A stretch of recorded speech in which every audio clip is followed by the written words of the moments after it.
here in the back shop area, and we got some of the guys from Russ Wernimont Designs down here with some of their suspension. We got Carson and Jared down here, and we're unboxing the suspension, and they're going to kind of show us some of the details on their shock that they have for the touring bikes. We're putting the shocks on a 2019 Street Glide Special. And you know, here at Laidlaw's, we're always looking for the best ride comfort, and we're always trying to up our game on the shocks.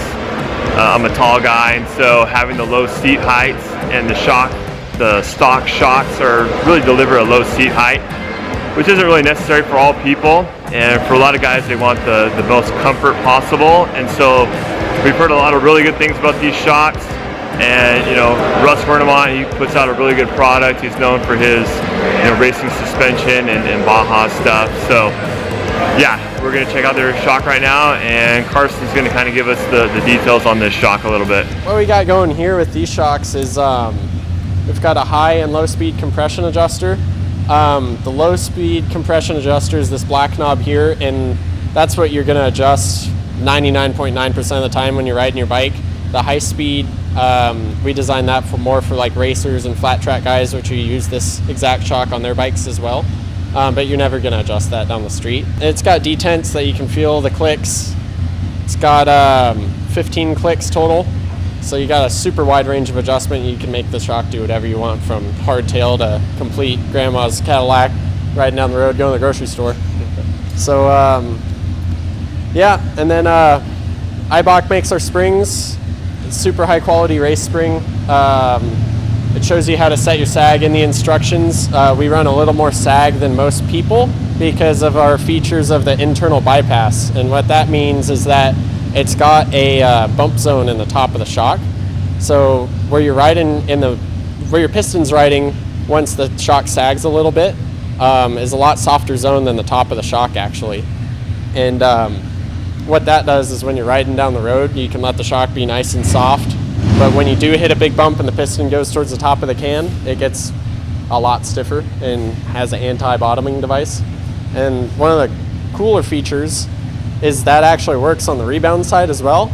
So when the spring compresses and you got all that spring rate just built up, normally that spring rate just wants to unwind and buck you over the handlebars. But the top of the shock is so much stiffer that it has all that spring rate built up, it actually hangs the piston for a little bit and controls the rebound until it gets off of that bump zone, and then it lets it come back out. So that's technology we brought from the off-road side, so that's what makes trophy trucks fly across the desert doing 150. So not a lot of people know, they just think that we're Harley builders and we made a lot of sheet metal and custom bikes over the years. The whole entire background, my dad used to build trophy trucks, actually built the first 3 of them. Robbie Gordon, Rob McCachran, all drove for my dad. A lot of people are familiar with the Mickey Thompson Stadium series, like he built all the Ford trucks. Through racing, you meet a lot of cool people over the years. One of the friends through my dad was Walker Evans and Randy Anderson. We partnered, and it just made too much sense to partner with them and bring a awesome shock to the Harley market. Yeah, like I said, something that just made a lot of sense and something that needed to be done, so we did it, and I think the end product everyone's really happy with, and we're proud of it and can sleep at night at the end of the day. So.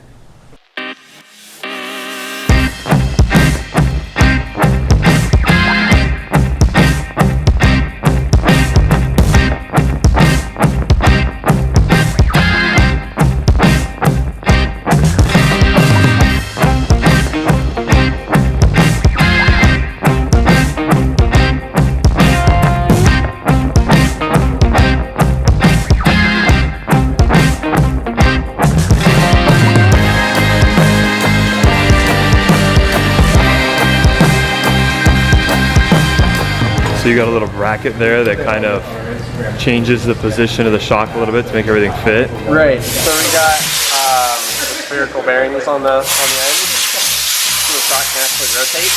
So we just put a little tab there to rotate the reservoirs in, so that when the shock goes up, it doesn't actually hit the bag.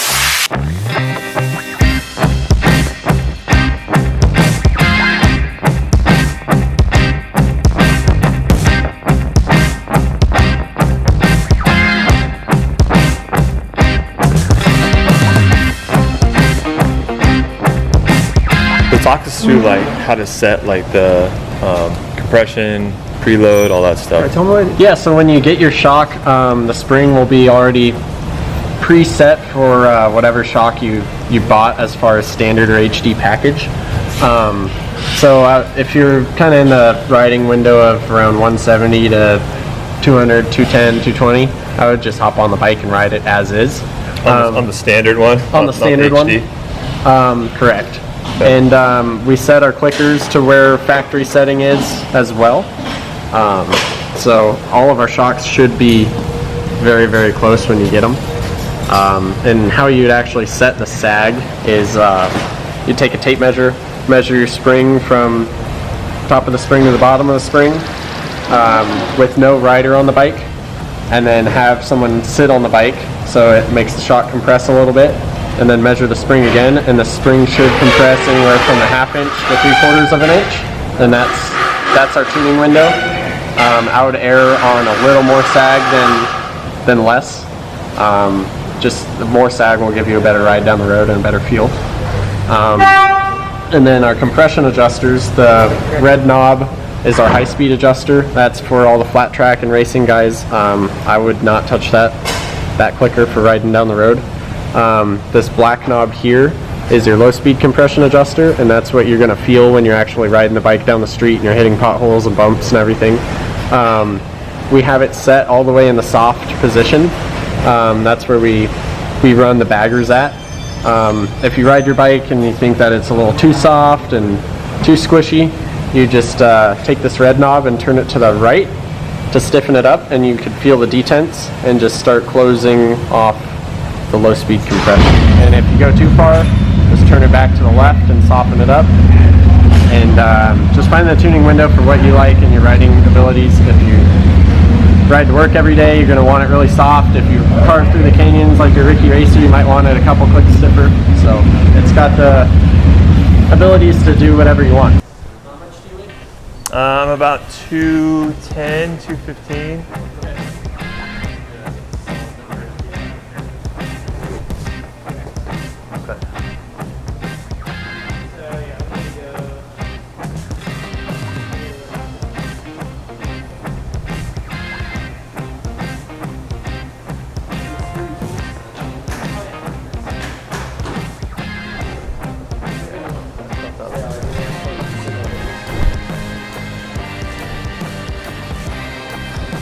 I want to ride it now.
So there's a couple tests that I personally like to take shocks through that I'm testing out and trying out for the first time for really how good they are. And the first one is to take the bike out on the freeway. This is a touring bike after all, and this is kind of what the bike is made for, is high speed mileage out on 4-lane highways. So I took it out, took it up to a high speed, and the 10 freeway right by our dealership is really rough, tons of potholes and just freeway joints. There's a lot of construction going on this freeway right now, so it's perfect to really get a feel for how well the suspension is going to perform in real rough areas, high speed, lots of bumps and things. And I was very, very impressed. You could definitely tell that this shock is designed to soak up big bumps, and really it getting its roots from the off-road world. It kind of gave me that same feeling and sense that I was on like a dirt bike out in the desert with really good suspension on it that was really tuned really well for my weight. When I was riding the bike, I definitely put it on a little bit of the softer side, which isn't going to make the bike perform and handle as well through turns if you're really trying to rip through the turns. But out on the freeway, which is the majority of my riding, the shocks performed very, very well. And that it basically leads me to my second test. The second test would be taking it through the canyons, which I didn't really get to do that very much, but the freeway on and off ramps, I was able to kind of take it through the turns quickly and see how well it handled. If I was going to try to dial in the suspension for all arounds to kind of get the best of both worlds through the twisties and also straight line freeway comfort, I'd probably have to dial it up a little bit more. Like I said, I was running it pretty soft this day, but yeah, very, very impressed with how the shocks did out on the highway. And I've ridden a lot of different shocks, and the shocks I have currently are really good, but yeah, these I feel like were the best, just as good, if not better, than any shock I've ever ridden on. So yeah, really happy with the Russ Wernimont shocks. So I get asked a lot of questions about suspension, front and rear, and so I'll just kind of go over some of the most commonly asked questions I get. A lot of people just want to ask me, what's the best suspension, what should I get? And I wish it was as easy as just naming off a brand and type, but there's a lot of factors you have to take into consideration. The other question I get asked a lot is people ask me, why is it you pay so much money for suspension on a Harley-Davidson and you're always recommending that we change out the suspension for better stuff? And really, I'll start with that question actually.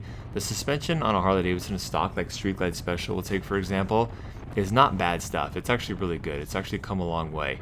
You've got a coil-over gas emulsion, hand adjustable knob for the preload, and it's pretty dang good. Where the Harley-Davidson suspension suffers is when the roads are really rough, and in LA, unfortunately, like LA County, the roads are in pretty bad disrepair. You could probably go to like a newer area where the streets are newer and do just fine with the stock suspension. The other thing that Harley-Davidson is constantly having to juggle is seat height. Harley-Davidson wants to be able to sell these motorcycles to as many people as possible, and they don't want to alienate a large potential buyer pool by making the bikes too high. That and the Street Glide and the Road Glide Specials, and the regular Street Glide and Road Glide for that matter, have a slammed profile with the longer fender in the rear, and they just kind of go for that lowered profile look. So it's both getting a low seat height, so it opens up their buyer pool to more people, and also getting that look of like that custom bagger from the factory. So trying to achieve that while still maintaining a comfortable ride. And I'd say the majority of people who buy these baggers, buy touring bikes, will probably be pretty happy for the most part with the ride comfort on their bike, especially the younger guys. I get a lot of questions just from the 40 plus people out there that really want the best ride comfort possible, especially like in LA or wherever else that has rough roads.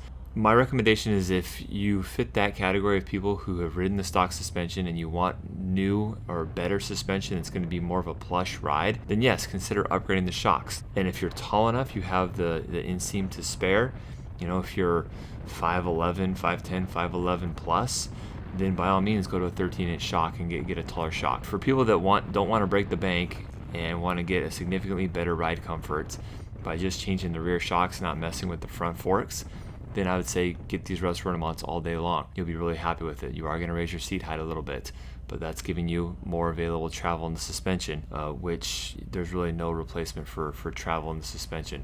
So I want to invite everybody down to Laidlaw's Harley-Davidson to try out these Russ Wernimont rear shocks in person for yourselves. We have this 2019 Street Glide Special on the floor right now. It's one of our designated demo bikes. So if you're interested, come on down. We'll take you out on our demo ride and you can feel them for yourself. And if you're interested, we can install a pair on your bike for you. Thanks a lot for watching, guys. I always appreciate it. If I was able to help you out, or if you enjoyed the video, give me a big thumbs up and hit that like button. If you haven't already, be sure to hit that subscribe button and subscribe to my channel for future Harley-Davidson content, my videos coming out in the future. If you want to see any particular video or you want to give me a recommendation, please feel free to give me a request in the comment section of a video you'd like to see, maybe a topic that you'd like to see me cover, or a specific bike or product that you'd like to see me cover. And if I get enough votes on that, then I'll be sure to cover that and knock it out. Thanks a lot, guys. Take care. Bye-bye.